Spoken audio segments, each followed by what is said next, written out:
Under the neon glow of the Las Vegas Strip, the MGM Grand pulsed with the unmistakable rhythm of a fight night, an electricity that clung to the air, thick enough to taste. The camera swept across a sea of anticipation, fans rising to their feet as the lights dimmed and the announcer's voice thundered through the arena. This was more than another main event. This was the stage where legacies inhaled and exhaled. Andre Berto, former WBC and IBF welterweight champion, walked the long path toward the ring with a fire that refused to dim. His journey had been marred by pain, shoulder injuries, surgeries, the draining weight of anemia. But tonight, he stepped under the bright lights with the conviction of a man reborn. He wasn't just fighting an opponent, he was fighting every doubt that had ever shadowed him. And on the other side of the Grand Aisle, emerging from darkness like a man escorted by destiny itself, came the unbeaten maestro, Floyd "Money" Mayweather, precision in human form. Undefeated in over 18 years, a master of timing and traps, footwork and foresight. For the 49th time, he walked toward a test that the world expected him to solve, but one he treated with the same cold respect he gave every dangerous man across from him. The crowd roared as his name echoed, yet Floyd's face remained carved in focus, expressionless, composed, the portrait of a genius preparing for another exhibition of control. When referee Kenny Bayless delivered the final instructions, "Protect yourself at all times, touch 'em up," the arena held its breath. Two men, two stories, one final chance for Berto to shock the world. And a final bow, perhaps for Mayweather, to remind it why he stood alone. The bell rang, slicing through the tension, and the dance began. From the opening seconds, Mayweather stepped into the familiar role of chess master, sliding into range, testing distance, and tapping the air with those precise, calculated jabs that seemed less like punches and more like questions. Berto responded with ambition, lunging in with short overhand rights, digging at the body, trying to smother the space Floyd used like a second skin. But each time Berto attacked, Mayweather's reflexes, still razor-sharp, still almost supernatural, pulled him just out of reach. The crowd gasped whenever Berto swung and caught nothing but the invisible trail of Mayweather's movement. Still, Berto refused to drown in the rhythm Floyd set. He pressed forward behind that single jab, trying to double it, trying to build momentum, trying to disrupt the composure of the sport's greatest puzzle solver. Yet Mayweather's jab, snapping, stinging, disruptive, kept resetting the tempo. A low hum rolled through the crowd each time Floyd slid off the ropes, shifted Berto's weight, and countered with a right hand that pierced the guard like a whisper of steel.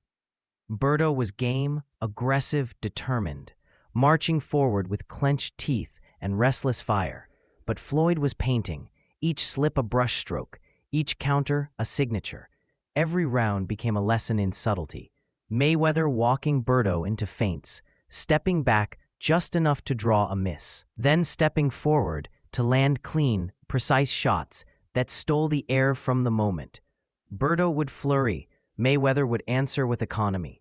He would rush, and Floyd, calm as a surgeon, would pivot away, resetting the geography of the ring. The rounds ticked by with Mayweather's mastery on display, but never without Berto's ceaseless courage testing the edges.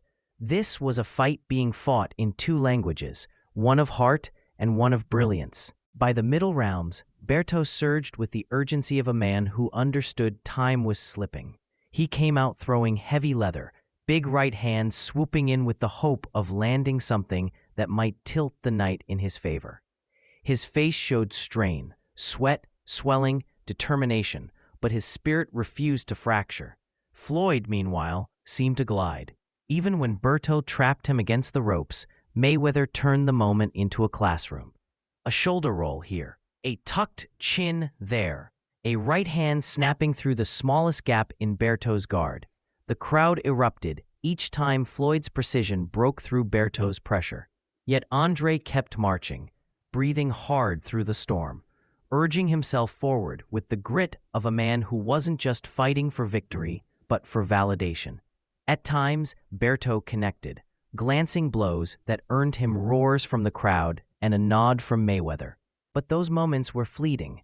More often, his shots sliced through empty space, his gloves brushing air as Mayweather dipped, ducked, or pulled back by inches. It was the kind of defensive brilliance that could frustrate even the most skilled aggressor. Still, Berto's heart beat defiantly. He pushed Mayweather, forced exchanges, threw combinations inside, even worked the body until a low blow halted his momentum. Every time he surged, Floyd greeted him with traps, doubles of the jab, counter rights off the pivot, or the kind of uppercut that reminded fans that Mayweather wasn't just elusive, he was punishing when he chose to be. And yet, no matter how many clean shots Floyd landed, Berto never wilted. His determination became the emotional undercurrent of the fight, a testament to willpower clashing against perfection. As the fight drifted into the championship rounds, the contrast between the two warriors sharpened. Mayweather, even with sweat shining across his brow, looked composed, breathing measured, footwork intact, command unwavering. Berto looked like a man fighting the tide, his chest heaving, hands occasionally dropping, but his heart refusing to retreat. He came out firing, swinging with everything left in him, launching overhand rights that carried the last ounces of hope. Mayweather picked them off, stepping aside with angles that seemed too smooth to belong to a man in his 40s. The crowd watched in awe as Floyd controlled range with surgical ease, jabbing to the body, sliding into the center, tying up inside when needed, then breaking free with a crisp right hand that snapped Berto's head back. Still, Berto refused surrender. Each time Floyd landed clean, Andre answered with a burst of aggression, trying to bully his way into the moment.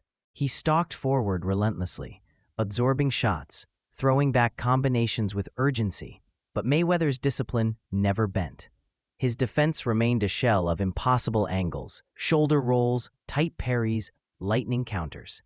The ringside microphones picked up the smack of leather as Floyd buried rights into the body, then floated back out of harm's way. Berto, exhausted yet unbroken, pushed again. The crowd respected his tenacity, his refusal to fade, his insistence on pressing even when the scoreboard tilted heavily against him. And through it all, Mayweather maintained a level of brilliance that bordered on artistic. It felt like watching a man write the final chapter of his legacy with each precise, controlled moment. The arena knew it, the commentators knew it, even Berto knew it, but never once did he stop trying to rewrite the story. This was heart-confronting mastery. The final rounds became less a contest and more a tribute to both men. Mayweather, the undefeated virtuoso, delivering one last symphony of control, and Berto, the relentless challenger repelling despair with raw will. In these moments, Floyd's jab became the dominant instrument, flicking out to guide the pace, tapping at Berto's rhythm, keeping him in front where the maestro preferred his opponents. He darted in with right hands to the body, then back up top, stitching combinations with subtlety and style. Berto lunged forward again, trying to crash through the timing, trying to land something meaningful, but Mayweather's reflexes held true. Pull counters, shoulder rolls, quick ties inside that broke the momentum. Even when fatigue tugged at his limbs, Berto kept firing, breathing hard but refusing to let the fight slip quietly into history.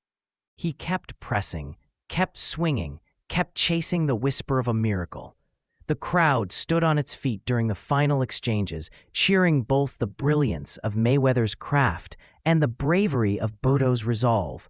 Floyd closed the show with poise, sticking the jab, circling, keeping the fight clean, controlled, and unmistakably his.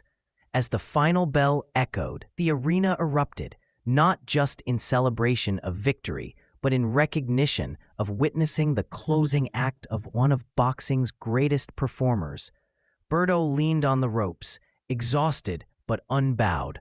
Mayweather raised his gloves, not with boastfulness, but with the calm satisfaction of a man who had given the sport everything he promised. It felt like the end of an era, sealed inside the squared circle, where legends write their truths. When the fighters met in the center for the final decision, the arena buzzed with the certainty of what was coming. Yet the moment carried weight, history, closure, respect. Andre Berto stood tall, sweat-drenched, shoulders rising and falling with exhaustion, but pride gleaming in his eyes. He had come to fight, to challenge greatness, and he had refused to back down for even a second. Floyd Mayweather, calm and composed, awaited the announcement like a man listening to a familiar song. All three judges scored the bout the same way, unanimous. The decision was clear. The execution had been clinical. The legacy remained untarnished. The winner, Floyd "Money" Mayweather. The crowd roared, the lights blazed, and Mayweather lifted his gloves for what many believed would be the final time. His smile was subtle, almost reflective, as if acknowledging not just victory, but the journey that had carried him to 49-0. Berto received a warm ovation, recognition for his courage, his pressure, his heart. Floyd thanked him, honoring the spirit of a man who made him work, who showed the world that heart can stand proudly even against perfection. In that ring, under the golden glow of the MGM Grand, Mayweather closed the chapter of a career that had redefined defensive genius. He walked out unbeaten, unbroken, untouched in legacy. Berto walked out respected, admired, and remembered for the fire he brought to the final performance of a master. As the cameras faded and the arena lights eased, one truth lingered in the air. This was the night Floyd Mayweather wrote the final lines of his greatness, and Andre Berto stood as the man who shared that historic canvas, fighting every second as if destiny could still be rewritten.